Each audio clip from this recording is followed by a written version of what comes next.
Hello, friends. Welcome to my masterclass.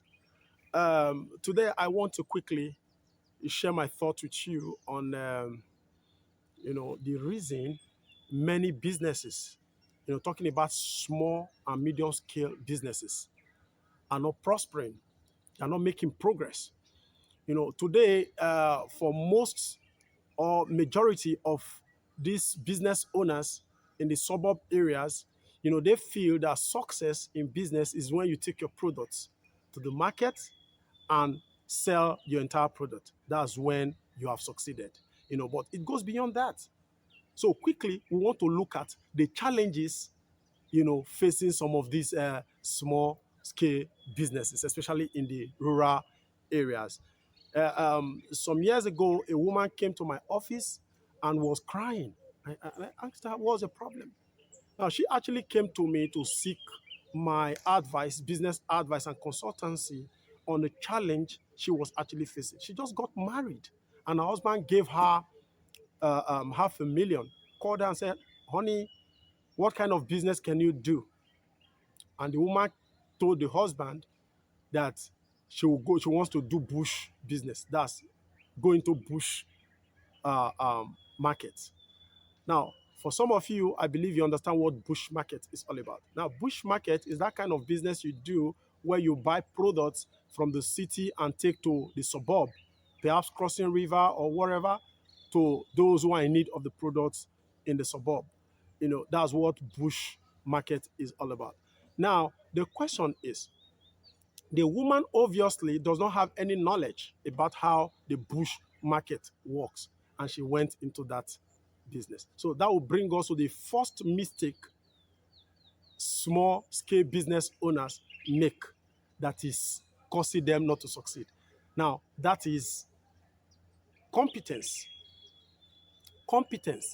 Now, many of them go into business without having the knowledge of how the business works. Now, perhaps that woman must have gone to, see some of her friends, or perhaps she's been seeing some of her friends doing that kind of business, and for her, they are succeeding. So when the question came, what kind of business do you want to do if I give you money? Her response was bush market. Perhaps because her friends are doing it and she perceives them to be succeeding in it. So that's the number one mistake most entrepreneurs or business owners, especially at the small scale level, make. Now, the woman was crying, and I asked her what's the problem. She said, my husband gave me this money for this bush market, but this is 4 months into the business, the money is not gathering. In her own words, she said, the money not they gather, the money not they gather. And I asked her, madam, where the money called the gather enter if the money not they gather? It was quite amazing to me. She said, I don't know, now I make me come meet you. I don't know, now I make me come meet you. Now, you see the mistake, I decided to probe into her business and perhaps the mistakes that she actually made at some point. Now, the woman at that point was crying, the money is not gathering.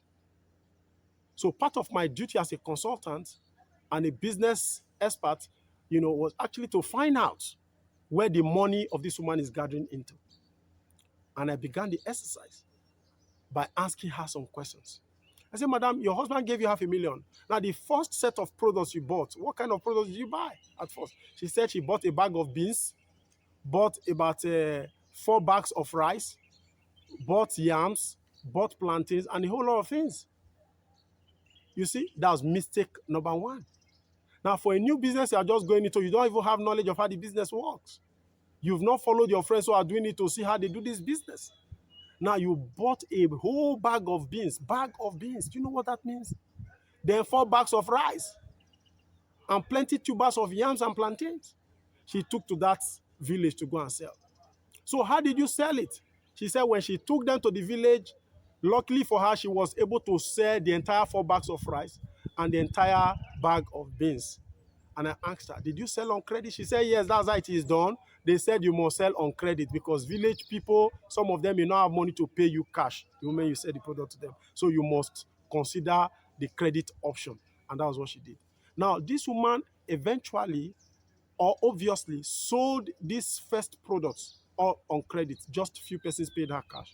Now she started spending the little cash she has collected on transport, crossing the waterside, going to the waterside, to these suburbs, to go and start drawing debts.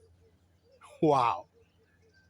Obviously, some of these monies gathered into expenses, transport expenses in trying to collect. And so many of these debts became bad debts without being told. Now, but as I was talking with the woman, I discovered a few other things with her. For instance, I found out the kind of hair she was wearing. And I said, wow, madam, this your hair is fine. At some point in our discourse, that's the second day of our discourse. Madam, this your hair is fine, it's lovely. How much did you? I said, it's a Peruvian Wivono. How much did you buy it? She bought that hair for 55,000 naira. You see that? Did your husband give you money for this hair? She said no. So obviously the hair money came out of the business too. Is it shocking to you? Gradually, I began to discover where the money gathered into. And some of these monies, from what I also observed, gathered into, her domestic, that's money for feeding at home. Now, one of the mistakes women make sometimes is that even when your husband gives you money for business, you don't have track records of expenses, how you spend this money, how you run your business. You're going to end up spending part of this money your husband gave to you for business. You're going to end up spending part of it, to feed the family, unknowingly to your husband. That is the truth. Take, for instance, your husband calls you from Lagos that he's coming home, after a week, out of home. He's coming back. Honey, please, I want you to cook fresh fish stew, and all that. Do good kind of pounded yam with a goosey soup for me. I'm coming home. And the husband didn't give you money to do all that. The husband may not remember at the point he wants you to give account of the business that, yes, part of the monies of the business went into feeding at home, because you don't keep records. You don't keep records. So, keeping accounts for your business is very imperative. And that's another mistake that these small-scale businesses, many young entrepreneurs or business owners do, especially in the rural areas. That's another mistake they make.